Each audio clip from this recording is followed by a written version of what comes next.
So first we're going to brush my eyebrows in the same direction, and I'm using Wet n Wild brow pencil in black brown, I believe. So now I'm just underlining the bottom of my brows, just shape it out a little bit. I'm going to do the same thing with the top, just lining it, just to get that perfect shape, so I don't mess up, and if I do, it'll be easier to clean. So I'm just showing you.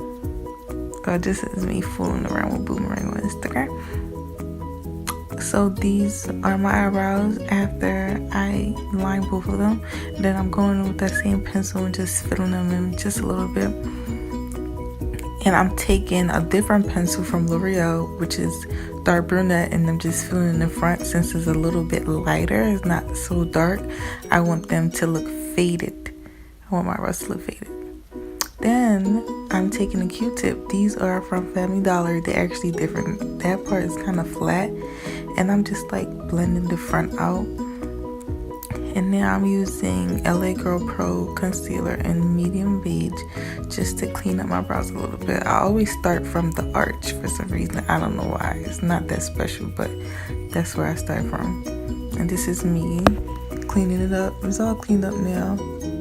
Then I'm doing the same thing on the other side.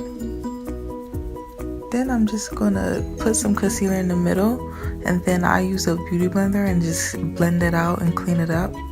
And this is the final look, how my eyebrows look afterwards.